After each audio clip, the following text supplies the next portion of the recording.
Muy buenas noches a todos en casa, bienvenidos a una nueva emisión del Mundo en Contexto. Les saluda como siempre este servidor Carlos Arellán Solórzano, complacido de que nos acompañe en esta revisión que hacemos por temas relevantes de la actualidad internacional. Y comenzamos en el Asia Central, porque la tensión entre Pakistán y Afganistán escala ya a niveles bastante preocupantes.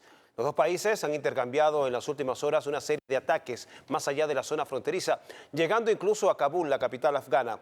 Pakistán acusa a Afganistán de patrocinar grupos terroristas y han dicho que han perdido la paciencia con el gobierno talibán luego de haber intentado contener las tensiones a través de la diplomacia. Pakistán bombardeó 22 lugares de Kabul, la capital afgana, esto en respuesta a lo que calificó como ataques injustificados del gobierno talibán en la frontera, eso este jueves. La vocería del ejército pakistaní asegura que se trata de una ofensiva firme y eficaz, así como una acción de defensa legítima. Asimismo, destacaron que la ofensiva afgana sobre Pakistán fue repelida.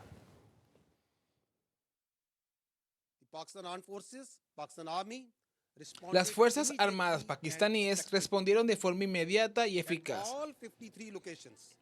En los 53 puntos, los ataques fueron repelidos. En ningún punto lograron el éxito.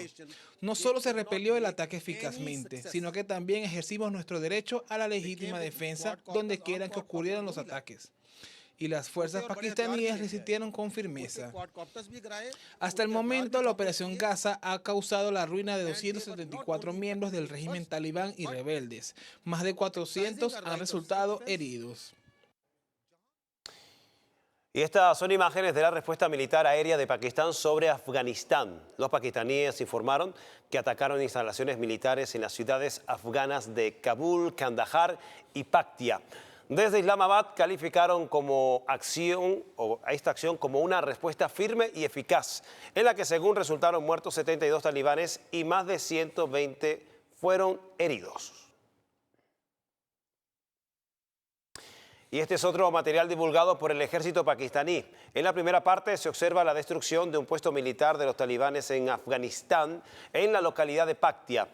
Seguidamente se observa el operativo pakistaní para destruir el puesto afgano de Daud. Todo esto en el marco de la disputa transfronteriza entre Afganistán y Pakistán.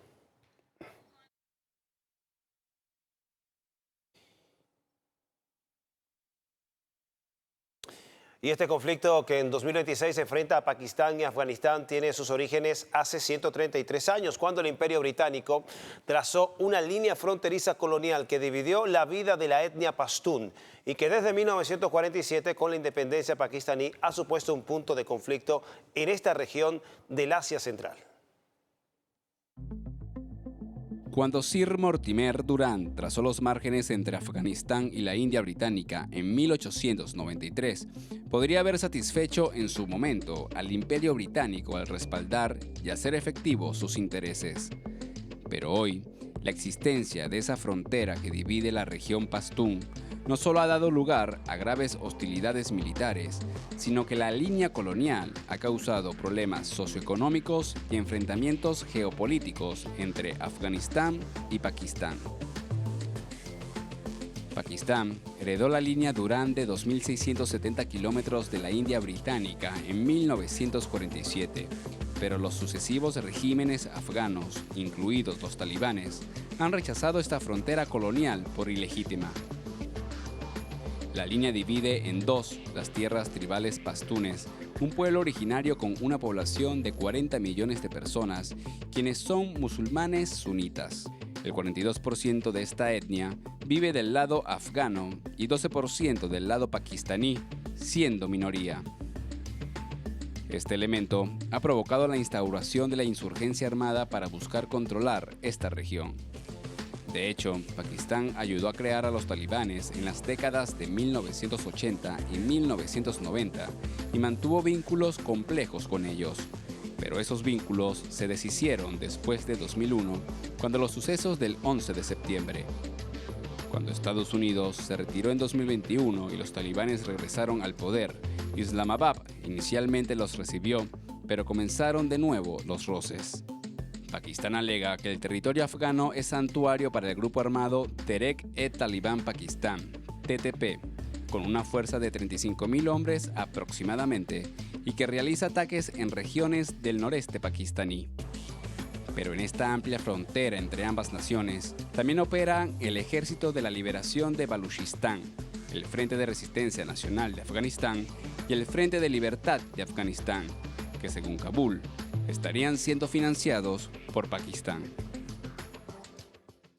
Bien, ahora pasamos al Líbano, ya que este jueves sufrieron severos ataques por parte del régimen israelí. Tel Aviv desplegó una severa ofensiva al este del país árabe como parte de su estrategia para tratar de doblegar al grupo de resistencia Hezbollah. Estas son imágenes del bombardeo israelí en la localidad de Baalbek, al noreste del Líbano, frontera con Siria. El régimen sionista asegura que se trata de un ataque dirigido contra infraestructura de la resistencia libanesa de Hezbollah y justifican esta agresión como una respuesta a presuntas violaciones repetidas del alto el fuego por parte del grupo armado.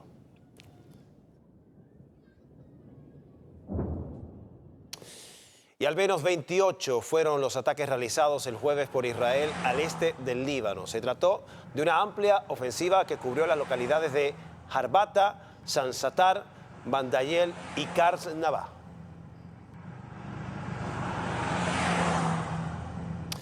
Y esta es una de las consecuencias severas de las oleadas de ataques del régimen sionista al este del Líbano. Se trata de un enorme incendio que los bomberos locales tratan de extinguir. Otras de las zonas bombardeadas fueron los alrededores de Baalbek y el valle del Bekaa.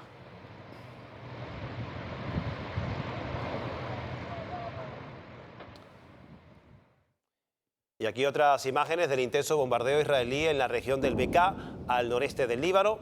El video grabado por residentes dan cuenta de la severidad de los ataques registrados este jueves por parte del régimen israelí en contra de esta nación, de este país árabe. Reiteramos, al noreste del Líbano fueron registrados estos ataques.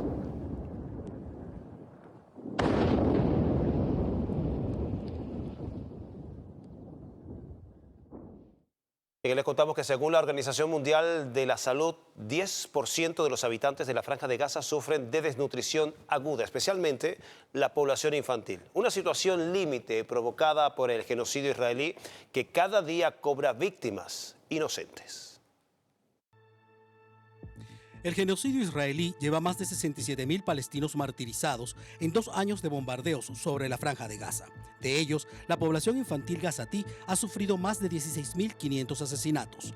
La masacre sionista hacia los infantes tiene raíces de limpieza étnica, como lo expresan los palestinos, pero la respuesta del enclave ha sido la férrea resistencia a no abandonar su tierra, lo que despierta el desprecio y el odio sionista.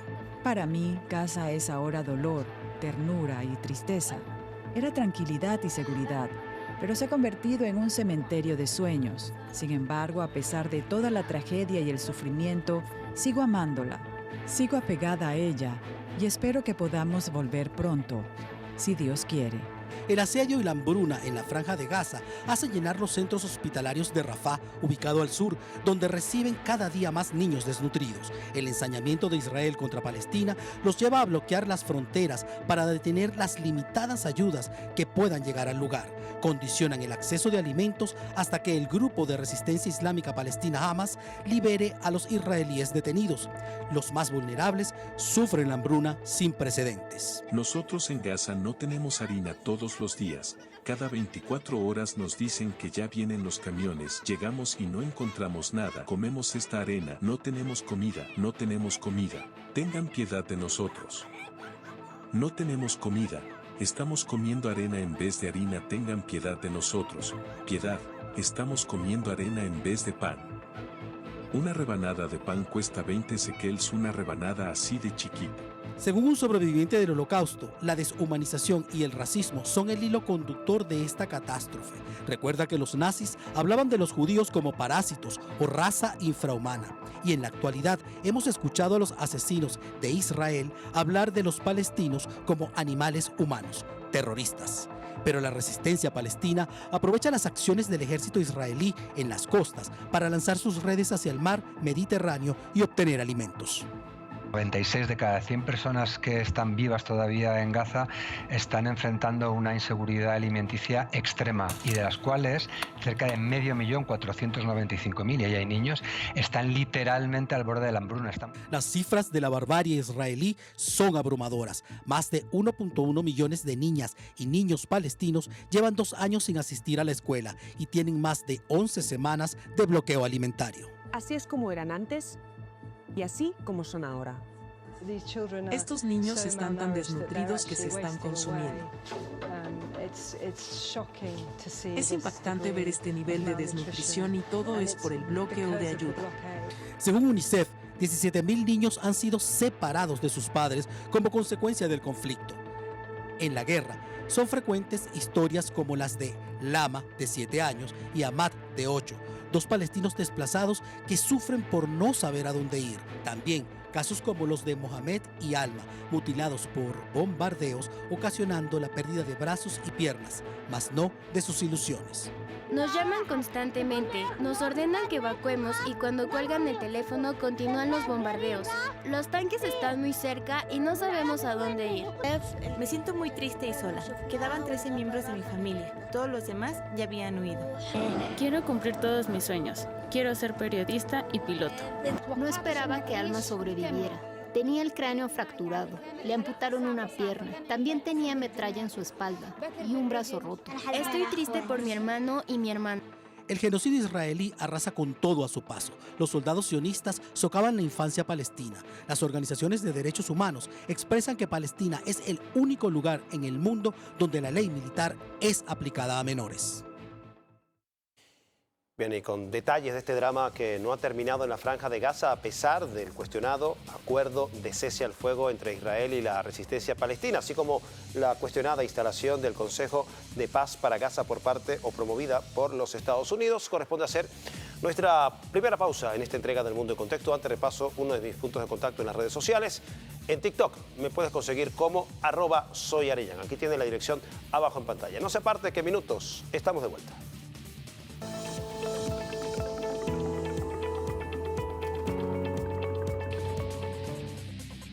Bien, estamos de vuelta con más del Mundo en Contexto, porque la Organización Panamericana de la Salud enciende las alarmas por el aumento de enfermedades prevenibles.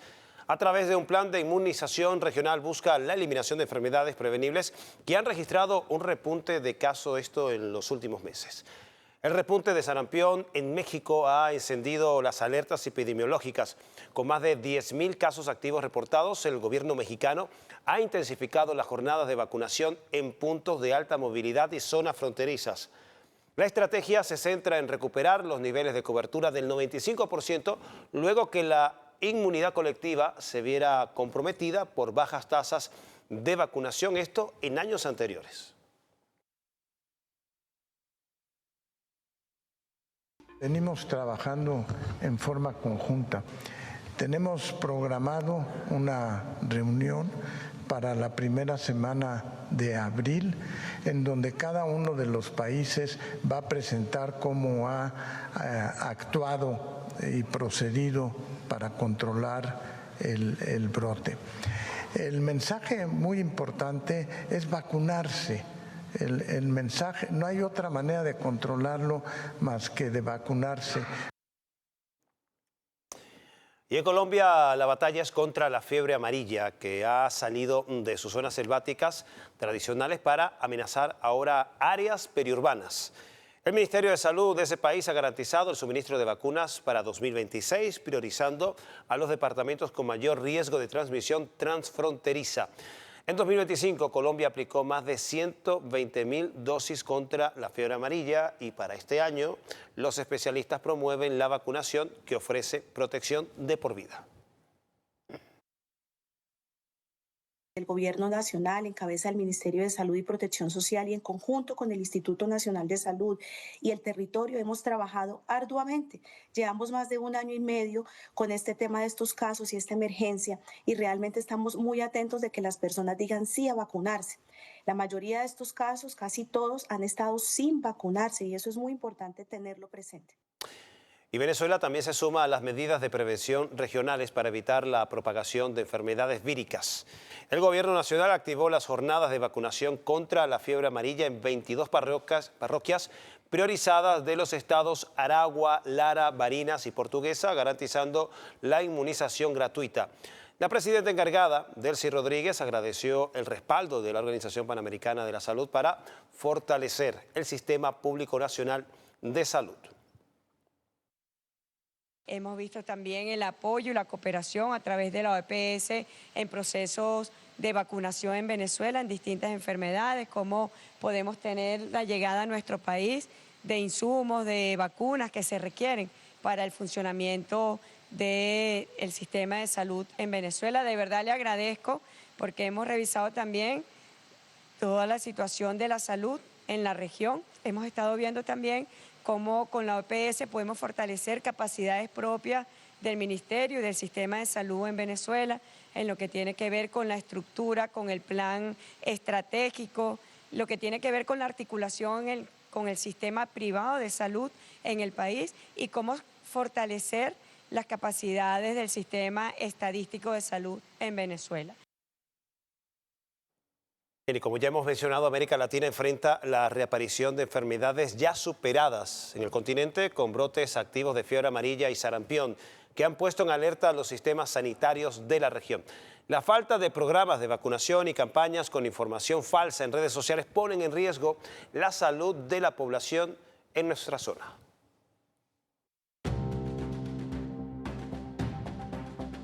Tras el virus del COVID-19 que puso en alerta sanitaria a América Latina y el mundo entre los años 2019 y 2021, los programas de coberturas de vacunación en Latinoamérica disminuyeron, descuidando la prevención de otras enfermedades que, aunque ya superadas en el pasado, pueden ser una amenaza para la población. Hoy vuelven a reaparecer muchas de ellas, como la fiebre amarilla, el sarampión, entre otras. Lo que se está traduciendo, lo estamos viendo ahora en vivo, como lo habéis explicado en el reportaje, en un aumento muy significativo de los brotes epidémicos. Fiebre amarilla, sarampión, tosferina, difteria. Lo estamos viendo en Perú, en Colombia, en Ecuador, en Belice, lo estamos viendo por toda la región. La región de las Américas enfrenta a un repunte crítico de sarampión, enfermedad viral altamente contagiosa que puede causar complicaciones graves como ceguera, neumonía y encefalitis. La Organización Panamericana de la Salud emitió en febrero de 2026 una alerta roja por el incremento de casos y la transmisión persistente. Sarampión es el virus más transmisible que conocemos para los humanos. Sarampión es más o menos su tasa de transmisión o número reproductivo es de 12 a 18. Esto significa que en promedio una persona le puede transmitir hasta 12 o 18 personas susceptibles.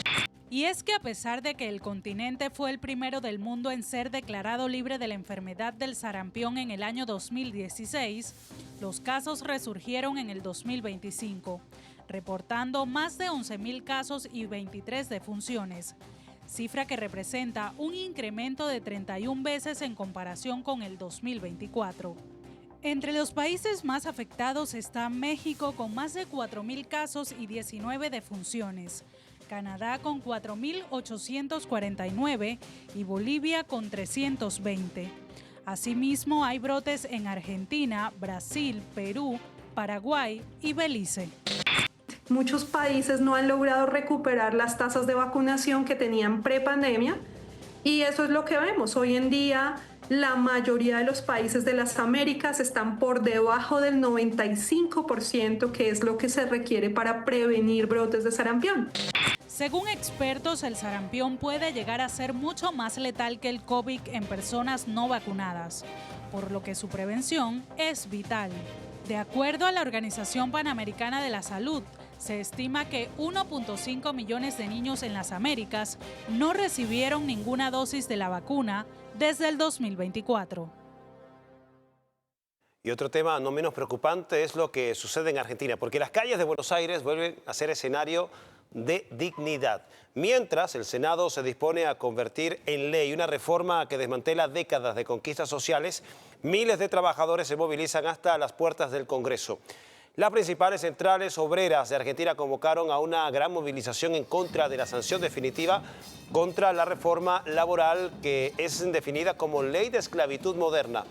Los manifestantes rechazan el texto que reduce drásticamente las indemnizaciones por despido, permite jornadas laborales de hasta 12 horas y crea un polémico banco de horas que elimina el pago de horas extras. Hoy el Senado está traicionando a los trabajadores. Esta ley, no hay un solo artículo que beneficie a los trabajadores. Se pierden puestos de trabajo y cada vez se endurece más. El régimen que propone la reforma laboral es la prohibición de la protesta, el aumento de la precarización, la esclavización del trabajador porque no sabe cuántas horas va a trabajar, lo que le impide organizar su vida personal, el régimen de indemnizaciones que disminuye. Es decir, es una lucha, es una pelea abierta contra la clase trabajadora.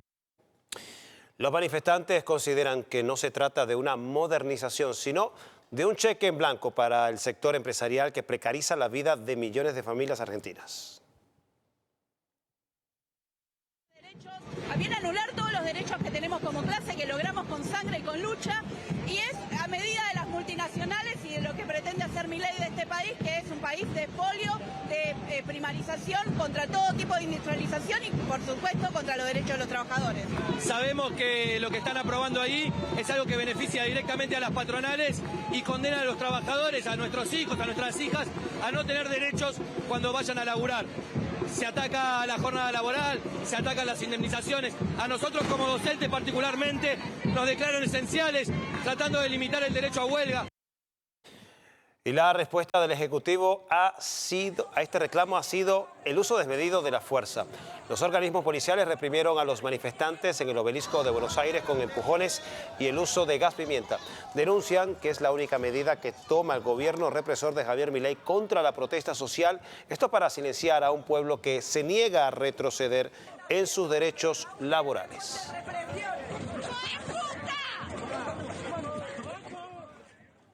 Y hace 37 años el pueblo venezolano fue pionero en rechazar los paquetazos neoliberales impuestos por el Fondo Monetario Internacional.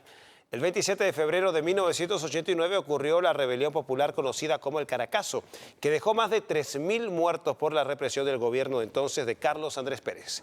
Desde entonces, el Fondo Monetario Internacional promovió en la década de los 90 una ola privatizadora que acabó con las empresas públicas en el continente y que en pleno 2026 varios gobiernos de derecha en el Cono Sur buscan volver a implementar.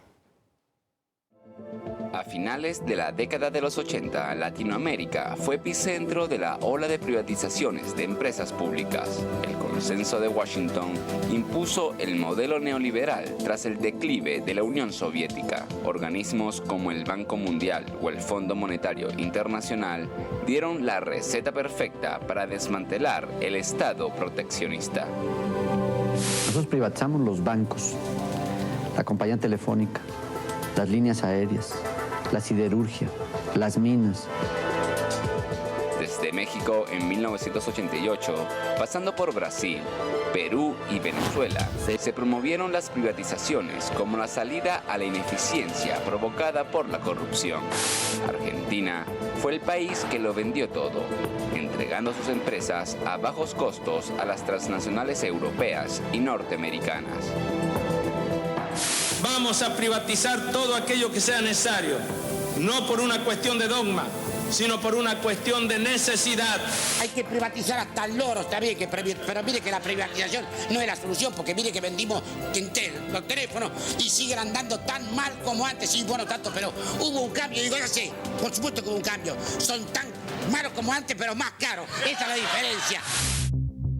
Las privatizaciones generaron un ingreso de 175.000 millones de dólares que supuestamente ingresarían a los estados para invertirlos en reducir la pobreza. La realidad es que aumentó el desempleo, la inflación y la fuga de capitales.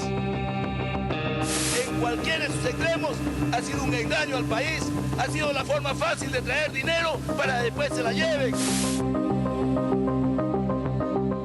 durante el régimen peruano de Alberto Fujimori, se vendieron 160 empresas públicas, o casos como la venta de la Telefónica Mexicana al empresario Carlos Slim. Incluso la quiebra de la aerolínea venezolana Viasa por los españoles de Iberia está fresca en la memoria colectiva. 30 años después, las huellas de la ola privatizadora siguen vigentes gracias a la pugna entre el modelo neoliberal y un Estado que busca garantizar los servicios básicos. Bien, corresponde hacer nuestra segunda pausa en esta emisión del Mundo en Contexto. Repaso mis otros puntos de contacto en las redes sociales. En Instagram me puedes conseguir como @soycarlosarellán, tiene la dirección acá abajo en pantalla. Y también en Telegram, mi canal de Telegram como Soy Carlos Arellán.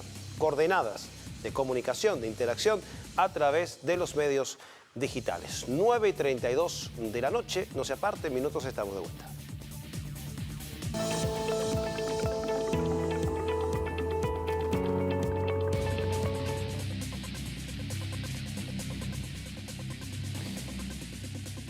Bien, 9:36 de la noche, estamos de vuelta con más del Mundo en Contexto, ya tramo final de esta entrega en la cual en esta parte hablamos sobre la trayectoria, la obra de figuras sobresalientes del ámbito del entretenimiento. Bien, y la gran tirana, el vendaval, la reina del Latin Soul, la loca, la Gigi, pero simplemente el nombre de la Lupe define a cada uno de los títulos que el Caribe y el mundo le otorgaron en su breve pero prodigiosa e intensa carrera artística. Al cumplirse 34 años de su fallecimiento, le rendimos tributo a la estrella cubana, la Lupe.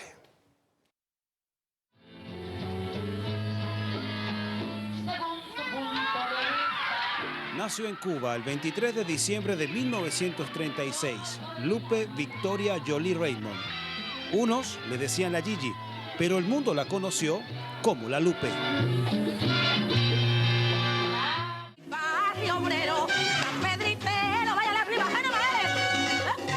Entre la convulsión y la revolución, entre los boleros y el son cubano, la Lupe forjó su fama primero en los cabarets y luego con el trío Tropicubana en 1958 junto a su entonces esposo Yoyo Reyes.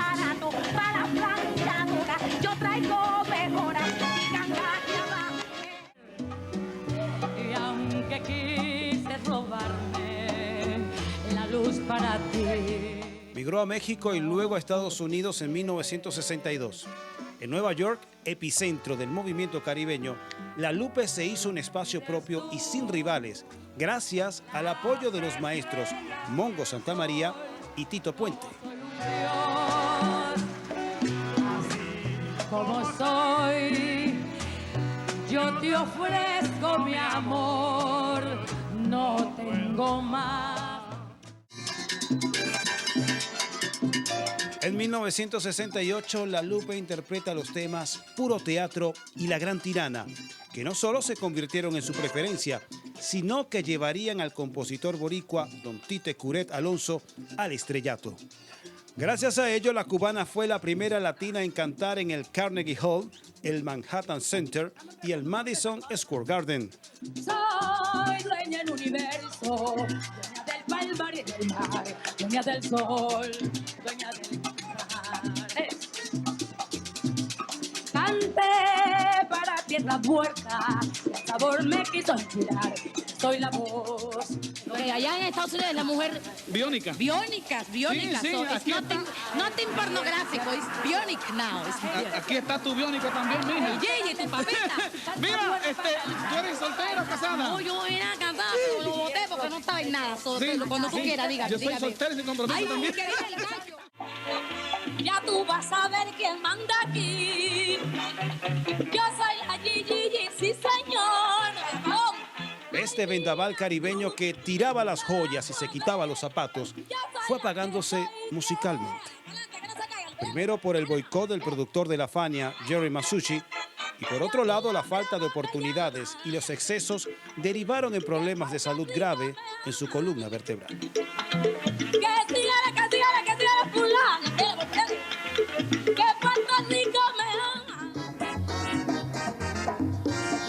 Todo, la vida me ha dado todo. En la década de los 80, la Lupe quedó en la pobreza, en la hambruna. Perdió en un incendio su apartamento social y la operación de la espalda tuvo una mala praxis. Buscó el Evangelio de Cristo para sanar sus heridas del alma. Decepciones, enemigos. En el rancho grande, allá donde vivía. Chiquita, decía, ¡ay no más! Voy a hacer los calzones, calzoncillos, como los pinta de cueros. ¿De dónde son los calzones que me los pinta? Bien, y seguimos revisando el espacio musical y otra figura sobresaliente de la música. En el cancionero latinoamericano y caribeño, Danny Rivera sin duda tiene un sitial de honor gracias a su talento, pero también por comprometerse con sus raíces.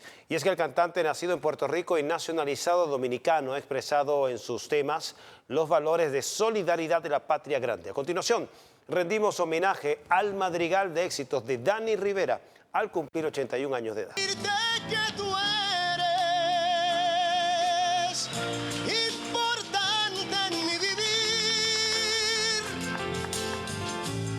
que aunque tarde hayas llegado a mi vida, siempre te amaré. Nacido en Santurce el 27 de febrero de 1945, Danny Rivera comenzó su carrera artística en los coros de la iglesia evangélica. Ese talento lo lleva en 1968 a ganar un festival en Puerto Rico. Y el resto es historia.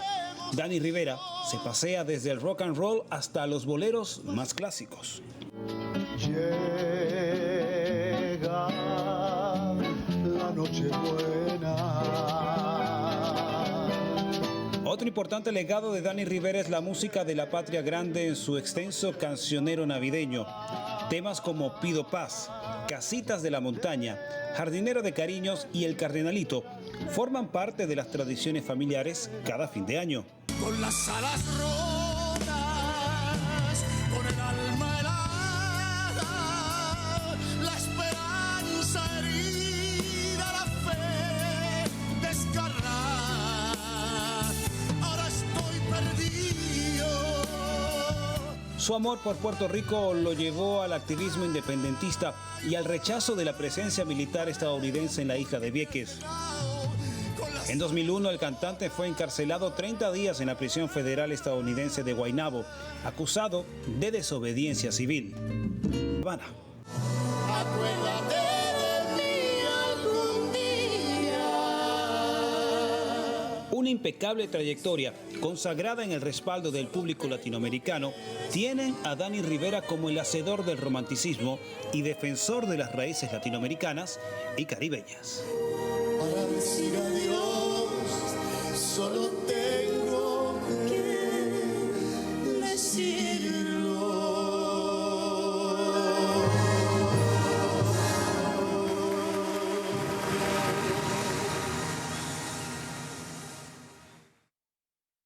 Bien, celebrando la vida de Danny Rivera con motivo de los 81 años de su nacimiento y este repaso de su amplia, extensa y madrigal de éxitos, llegamos al final de esta emisión del Mundo en Contexto, agradeciendo como siempre el privilegio de su amable sintonía, el mejor premio que nos podemos ganar todas las noches. Vuelvo a repasar mis puntos de contacto en las redes sociales. En TikTok me puedes conseguir como @soyarellán, tiene la dirección. En Instagram como @soycarlosarellán, Arellán con doble L, y mi canal de Telegram también como Soy Carlos Arellán. Dicho esto, cerramos con música ahora del legendario rockero venezolano. Estamos hablando de Paul Gilman, al cumplirse 49 años de legendaria carrera artística. Disfruten de su tema Levántate y Pelea y nos vemos la próxima semana por Venezolana de Televisión, el canal de Venezuela Toda.